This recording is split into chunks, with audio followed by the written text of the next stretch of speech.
I'm Jenny Hassan, and I worked at a nonprofit for 11 years after getting out of law school, and then I ended up switching over to a small boutique law firm, and I became a securities lawyer for mission-driven companies, very small companies. And so I had already been a lawyer for a while, so I really looked at securities law with a beginner's mind.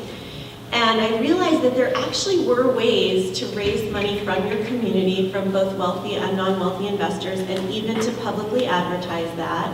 And I started using those tools.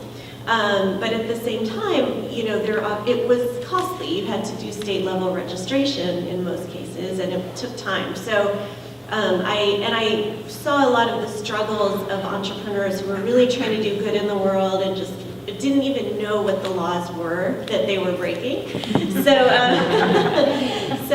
with another lawyer, I co-founded a nonprofit called Sustainable Economies Law Center. And our first summer, we had some law student interns, and we wrote a letter to the Securities and Exchange Commission to ask for an exemption to the registration requirement for very small offerings. We actually asked for an exemption where no individual investor could invest more than $100 each. And so this letter, we sent in the letter in the summer of 2009, and there's a way to do petitions on the SEC's website, so it got posted, it started getting some attention, it got more letters of support than any other petition that had ever been filed with the SEC.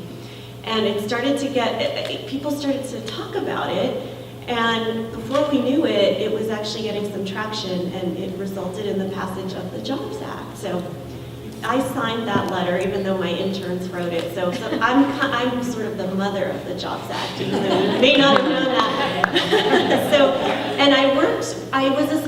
I've always worked with mission-driven businesses that were trying to make money but also do good in the world.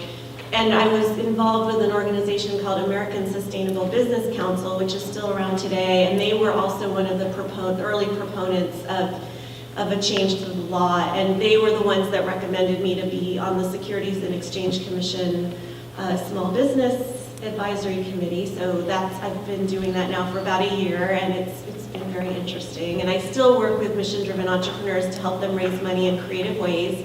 And I just raised $400,000 in 2 months on WeFunder under Title III. We're going to talk about that.